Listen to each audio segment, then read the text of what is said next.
Welcome back. I'm Jeffrey Reynolds from Reynolds Runabouts, and this is what we're going to do today.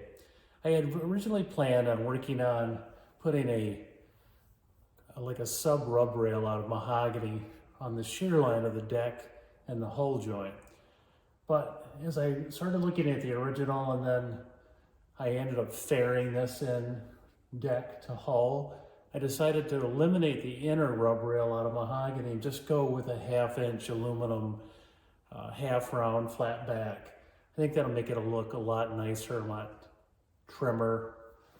And then, so if I had time, I was going to move to the next step, which is the rub rail, or the splash rail, which also serves as a rub rail at the stern. So today's video will be about putting together the original version of this rub rail into a cardboard template, to a door skin or thin plywood template, and then onto, originally it was going to be oak, and then I had a problem with that, and you'll see, and then moving on eventually to mahogany stock that I had, which I was glad I used instead of the oak, and I think will serve the purpose quite well. So let's get started. The template, even though my cardboard isn't long enough, I just made 3 pieces, and I'll tape my template together, put that on some rough stock oak that I have lying around for keels, but I don't have any other hardwood that would work. And with rub rails, especially at this level, it's in the water a lot. Oak is a good call because it's rot resistant, and I will also be painting it, so being mahogany doesn't make much sense. So what I'll do is I'll cut it to fit. I have to put the bevel on it for the hull. It really turns at one point. And then I'll rough cut that, and then I'll literally just plane and sand to the shape of the hull. And then I'll work on the outside. I'll get that to be totally vertical. And then I'll get it down to the point where it fits really snugly against the hull. And it was bolted through, and I'll do that again. But I'll also put in some probably 4200 sealant so that the backside of the oak is sealed, in addition to Smith's CPES, which I use on all my wood. And then I'll paint it. So when I repaint the hull, I'll be able to put it really nice.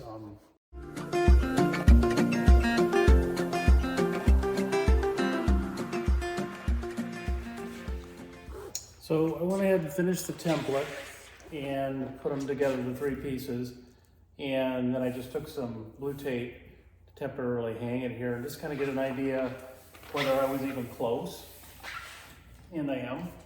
I've noticed a few high spots, so I'm gonna hit that with my scissors and just trim it up, and then I'll take it to my oak stock, and again leave it, proud of the line, so you always have room to make changes and adjustments, especially with the bevel. The bevel has been accounted for in this template, so I know that this is the widest piece of stock I need, and then the bevel will lose up on the top when it turns in here to the bow, and a little bit at the stern, but not much. So got it the way I like it. I think it's going to work, and I'm going to go ahead and get my oak stock and rough cut and take care of that. So after coming back the next day to fair in my splash rails out of the oak that I had cut, I noticed that when I had cut the 2 rub rails, which were roughly 2 inches, had sprung back into their natural form or another form than when they were in the 2x8. So I looked at the issue of trying to fair those in and then having to steam bend them, which is I was trying to avoid overall. I decided to go ahead and put my cardboard pattern back on some door skin, faired it in really well, which is where I'm at now, and to use some mahogany 1x6s that I had, and just go ahead and put a few scarves, maybe just 2, in the mahogany, and use that instead of the splash rails, mahogany, like wood, is very rot resistant to water, and it's a lot easier to use. It's lighter, which I think in this case would be better. And the thinner stock is going to be fine because I'm going to use a thinner aluminum trim piece on the outside, which will serve as somewhat of a rub rail on the aft end of the boat if anything was to get close, like a dock. So that turned out to be okay. The oak I had was twisted. It was something I had a long time. It just didn't turn out, and that's fine. So plan B was the mahogany, and going to the door skin for a really nice pattern. So what I'm doing now is finishing up my door skin pattern. Because I had an 8-foot piece of door skin and the rub rail was almost 8 foot 6 inches, I had to put an extension on, which I did, just to add another piece. And then I put in a batten, which is a thin piece of wood. And the batten allowed me, with clamps, I'm following the curve of the hull and I'm continuing it on to the new pattern, which will give me a very close line, like on the boat itself, and then I'll fair that in like I did. I have a really nice Shinto brand Japanese rasp, which I use to do, after I use the saber saw for the rough cut, I went ahead and used the Shinto to get it even closer rasp, and then I used 60 grit on my flexible pad to get the final fit, and it's perfect. There's no light between the boat and the pattern, and so I'm very happy with that. So I'm going to finish cutting out this pattern, getting it faired in, and then I'll show you how I did that on the side of the boat, which is not real easy unless you use a couple tricks. So we'll do that in a minute. So I brought the pattern, rough cut, over to the boat, and here, because it'd be really difficult to do this as one person or even two, because it took hours to share this in the other day. I wanted to show you, I took the existing holes that were in the hull where the original rub rail was. I kept those because I liked where the black and white were. It became the water line essentially, so I left them alone. And what I did is I just took some fiberglass driveway markers, I guess you call them, cut them down, and then on the sander whittled them down so they go into the boat. And then I filled all those holes, and that allows me to take the pattern on and off, which turned out to be several times, and I marked where the first hole was going to be, so I always knew. And over several hours I spent just going back and forth and finding the high spots, and I would just take my carpenter's pencil and I would run it on the high spot. I'd take it back to the bench, fair it out with a rasp or the paper, sandpaper, and eventually I got it to the point where it is today. You notice there's a little high spot here. That's fine, I just push it down with my hand and it's very fair. There's a little bit of sanding I have to do for the new piece that I faired in. But other than that, I'll cut this off. This splash rail comes at the end of the transom. It'll be a squared off. I was not real happy with the original look and how it was terminated on either end. So with thinner stock and a thinner trim piece, the rub rail aluminum that's going to go on, I'm going to take again some liberties with how that looks with the boat and try to make it look more streamlined and, you know, a little more aesthetically pleasing. So I'll go ahead and fair this in, and then I will put it on my mahogany boards, cut those patterns, and then have to include some scarfs as well and do a glue up so that my mahogany planks are all one. And then I'll go ahead and get that pattern cut in, let the epoxy dry overnight on those scarves so they're nice and secure. And in the end, the scarves, even though they're important to keep the wood together, will be a lot stronger than the wood themselves. People have done tests where the epoxy joints are very hard to break. And then once I get it all ready to go on the boat, I'm gonna do some creative license with how much I want to fair off with the planer and see how it looks on the boat, and then I'll go ahead and do the final sand, countersink the bolt holes so that the rub rail is secured on the boat with silicone bronze bolts for the inside of the boat, and then I'll seal it with Smith's clear penetrated epoxy so the whole thing is secure with water incursion. And then when I go to put it on, it'll be 4200. I'll bed it against the hull so that it'll be further water incursion stopped, and it'll be a nice adhesion to the hull without being super tough. If I ever have to take it off, if it's damaged, it won't rip the ply or the fiberglass. That's important.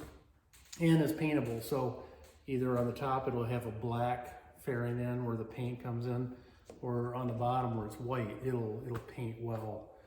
And I'm sure I'll be very happy with that. And something ever happens, I can take the rub rail trim piece off, and then I can get to the splash rail and fix it, or take it off and address the issue.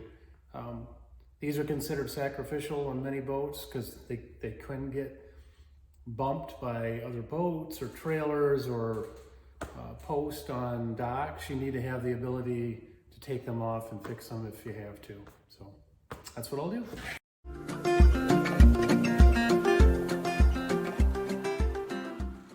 So I went ahead and put my batten down using just thin finish nails to hold the batten. And if you tick off, like I did, 1.5 inches, or you could have run a piece of 1.5 inches, a pattern piece that would have made that continuous line. I wasn't sure exactly if I liked the line at 1.5 inches, so I left it just with tick marks, which I did with my measure. And then I went ahead and put the batten on and started adding these finish nails that follow those tick marks. So that gives you a batten line that you can see it. You can see the pattern in front of you without totally committing. And you know, you can pull the finish nails out to fit your design criteria or the way you want it to look. And that's what I did down here. I took it all the way down. And then I got down to where Leon Slickers had used a smaller measurement, you know, from 1 foot to the end. And I incorporated that into Clyde's splash rail for this boat, and I like it. So even though, if you look at them, Clyde's has a whole lot more curve to it. His boat has a lot more curve to it than the boat this came off. This was off a relatively straight molded plywood slick craft from the 60s. So it didn't have a lot of curve to put into it, and that's probably why when I replaced this one on that boat, it was so easy. I think it was probably out of a piece of maybe 2x4 mahogany or 1x4, so that was easy. I don't remember steaming the replacement for this, so I knew I must have just cut it the way it was. And I kind of want to do that with this boat. No steaming, no bending, no pressure on the hull, no chance for spring back like we had with the oak. So I'm going to go ahead and just put the pencil lines on this, and then I'll have essentially the pattern that I want to start with, and then I will put that on my glued up mahogany stock, and we'll start to fair that piece in like I did the pattern. But I should be very close because my pattern is dead on right now and flush to the hull, so it should be very little fairing and sanding to do on the mahogany stock that'll be used in the final application. So I'll get to it.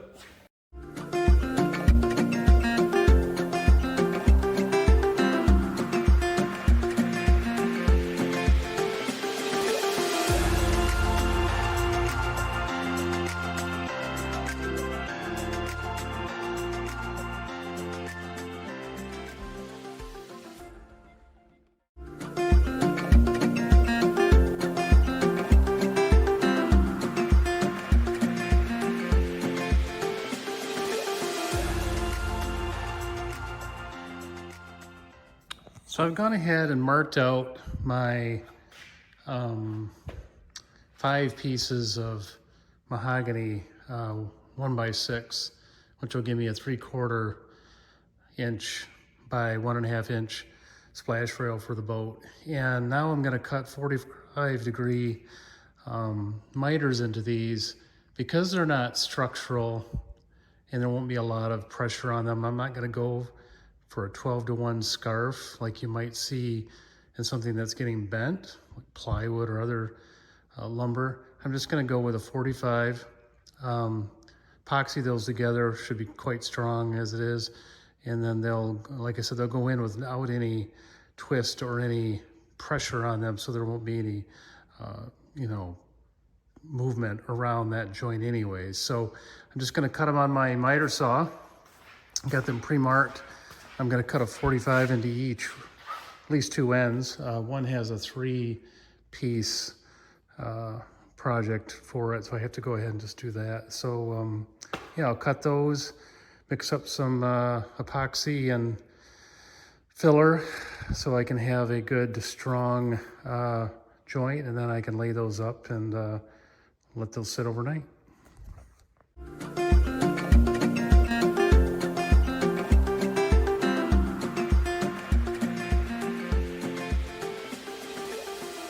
So now we're to the point where the lumber to be 45-degree butt joint, scarf, what do you want to refer to it?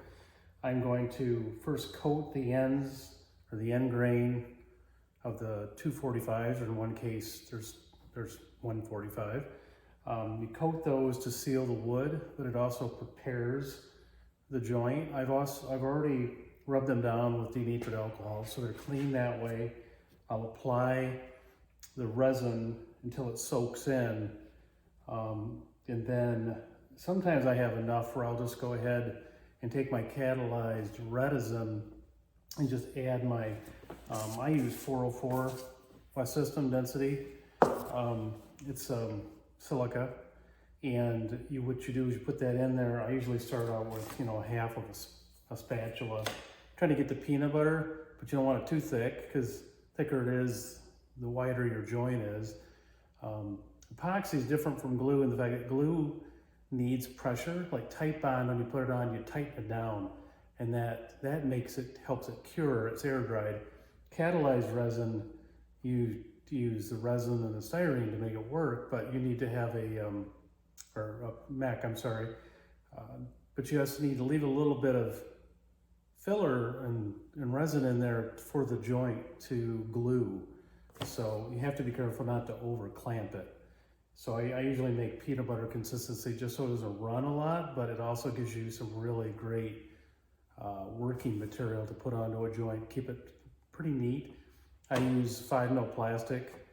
I think anything thinner might go through. I'm not sure if it might stick to it more than 5 mil. 5 mil has a little more body, so it seems to come off your joint. If it has resin leak through, it'll come off and you can sand it anyways. But I usually use this, and keep your work surface clean and your floor.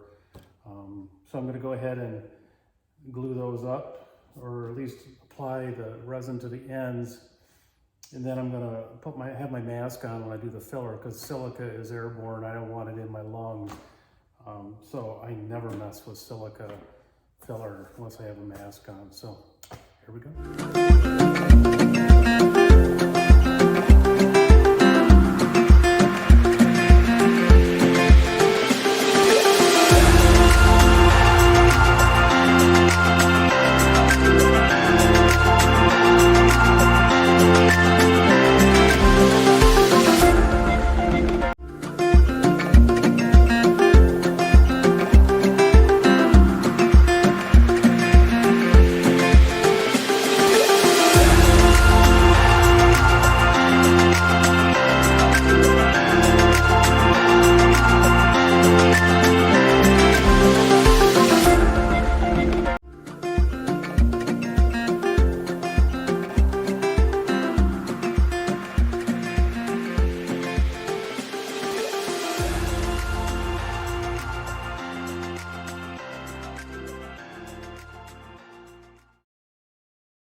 Well, I got my board all marked out with my template, confident that I'm about ready to make a good cut on some expensive wood, and I'll do a time lapse so you can see that, but it's pretty straightforward, like cutting out the pattern.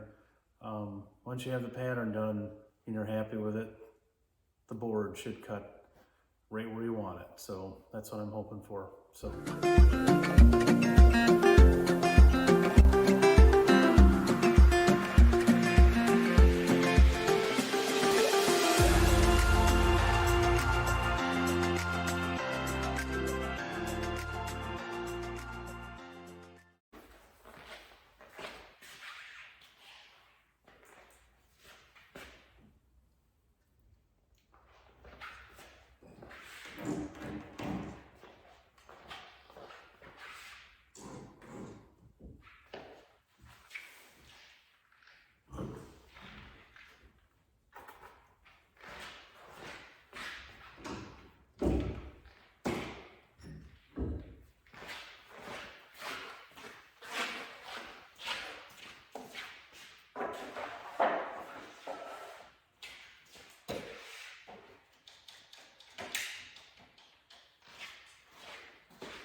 I'm now ready to cut the outside line of my port splash rail, which I'm gonna make it about an inch, inch and a half, and it's gonna go all the way down. And then, as we talked about before, I'm gonna fair it off to a point instead of a blunt end like the original rail is. And then this edge will be cut vertical so that I'll have my rub rail aluminum 1/2 inch oval flat back will then go on there, and that'll be done.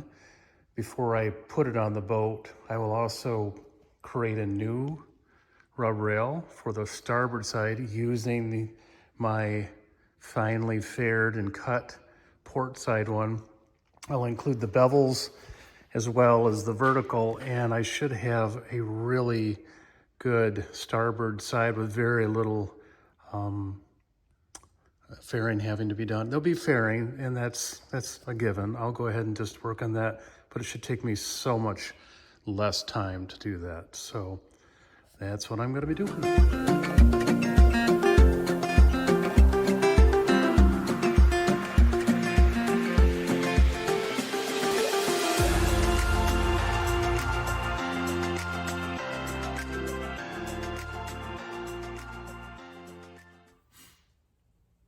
After a lot of work, I am glad to say that I've finally finished the port side splash rail.